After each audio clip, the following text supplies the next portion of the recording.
Welcome back to the program. Ian Halperin, author of Love and Death, The Murder of Kurt Cobain, joining us live in studio, spending the day in lovely downtown Toronto. An email we get from Ryan. Jeff, I emailed you a few weeks ago when you had Tom Grant, that's Courtney Love's former personal investigator, whom we're going to hear from in a moment, and Ian Halperin on your program. Nice to see you following up. You must not think that it's all bunk. Even people that were once upon a time, Ian, skeptical about the, would be safe to call it a conspiracy. A lot more people, I think, are coming around to it now. I mean, I, for one, when it first happened, I think, oh yeah, suicide makes sense. Rock star, depressed, junkie, you know, the Rubik's Cube fits here. But as I've read more of your work and talked to different people, it seems to be unraveling a little bit, it seems. Yeah, you know, in the words of Paula Zahn, the CNN talk show host, she said she read the book, and she said, we haven't heard the end of this yet. I believe she also said, it tickles when I think. The theory put forth in Love and Death, The Murder of Kurt Cobain, is what? That while Courtney Love may not have blood on her hands specifically, in an indirect way, she was somehow involved in what you maintain is the murder of Kurt Cobain? Yeah, again, it's not us saying this. First of all, scientifically, we prove it's impossible that Kurt Cobain committed suicide. 100% we say in the book Love and Death. Why and how? Mainly because of the forensic evidence. There is not one case in the history of the United States with somebody with a 70 times lethal dose of heroin in their system, you would be unconscious within a second, let alone lift the shotgun, turn it around, and try to blow your head off. It's impossible. There's not one precedent in the United States. And also, there were no fingerprints found on the gun. Dead men don't wipe their own prints. The suicide note, the last 5 lines, not written in Kurt's handwriting. There's too many suspicious evidence. So what was the suicide note then? Everyone thought this was a note saying, Kurt saying, you know, been nice sharing oxygen with you. I'm out of here. Well, the suicide note, Jeff, really was a letter to his fans saying that he's quitting the music business, not life. The suicide note itself never mentions the word suicide. Mm-hmm. The last 5 lines, which, you know, appear to be two top handwriting experts said it's definitely in the pen of someone else. And you see, if you go to the note, and it's available on the net, the note is also in the book, you clearly see that there's a huge disparity between the handwriting. The letters are much bigger. And incidentally, Jeff, if you open up the photo section, right, there's a copy of a letter of Courtney practicing handwriting. I think you missed it. But let's go back. Let's rewind here. Where am I here? Oh, this one here? Yeah, you see that? Yeah. That was found in Courtney's backpack by her own entertainment lawyer a few days before Kurt died, of her practicing handwriting. Interesting. The case continues, and we'll carry on here with Ian Halperin, author of Love and Death, The Murder of Kurt Cobain. Some more clips. Who are we going to hear from next?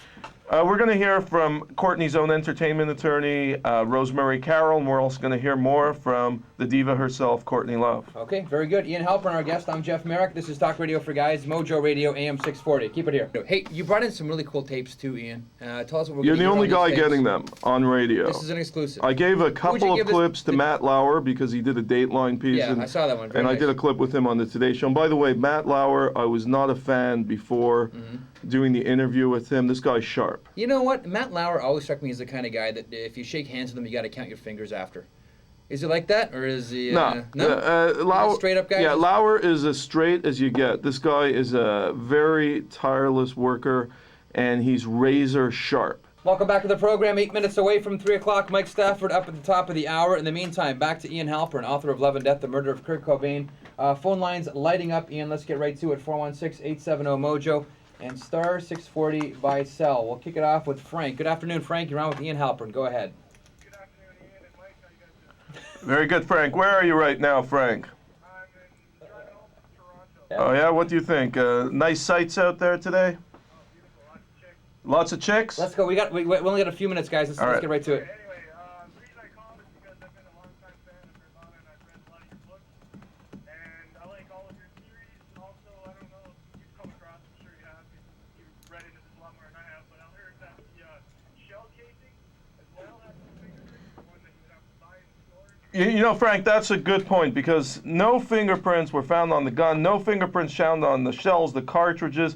At least 3 people were handling the gun during for 1 week. The owner of the gun shop, Stan's Gun Shop in Seattle, Dylan Carlson, Kurt's best friend who bought him the gun, and Kurt himself. No gloves were found at the scene. dead men don't wipe their own prints. Let's get some more phone calls here as we wrap things up with Ian Halperin. Matt, go ahead. You're on with Ian Halperin, the author of Love and Death, The Murder of Kurt Cobain. Hey, how's it going? Good. Go quick, Matt. Yeah, I'm reading your book. I'm not quite done yet, but I just looked to a part where you said a medical student said it would be possible if he was shooting up all day to get that much into his system and still have time to shoot himself. Is that because he was a medical student and he wasn't too sure, or is that... No, we got to play pros and cons. We got to really lay out the possibilities.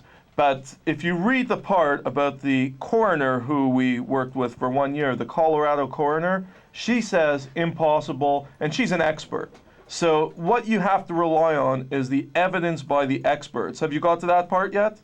I didn't quite get to that part. Okay. Just the part where the medical student was... All right, you're going to get... See, I don't want to give you the whole book out now because you're going to just go return it to chapters if I'm going to give it to you. But Businessman. But it's the Colorado coroner is the key to this whole theory because, as journalists, we have to debunk a lot of the theories. We have to lay them both out.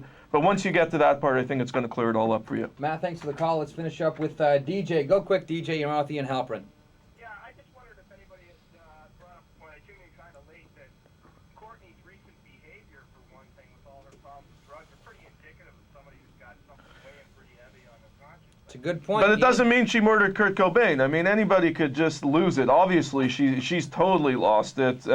Maybe some people. I've had calls from some of my friends in the States saying, "How much are you paying her to promote this book?" She was in,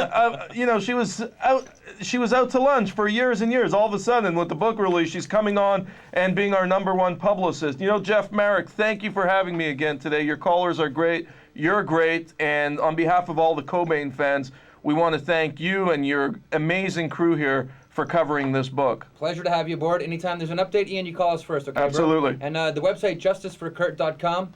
And Tons of information and on go the to page. justiceforkurt.com, news and updates, and you'll see the Mojo logo, and you'll see some interviews with Jeff Merrick. Very good. Our guest has been Ian Halperin, author of Love and Death, The Murder of Kurt Cobain. Always a pleasure to say good afternoon. Here, and Jeff, I need your on-air release. I give you a full release to use my image and likeness if you want to frame me for the murder of Kurt Cobain. Ian Halperin, please, but by all means, it wasn't Courtney Love. It was Jeffrey James Merrick, born July 9th, 1969, original birth name Keegan Sean Laughlin.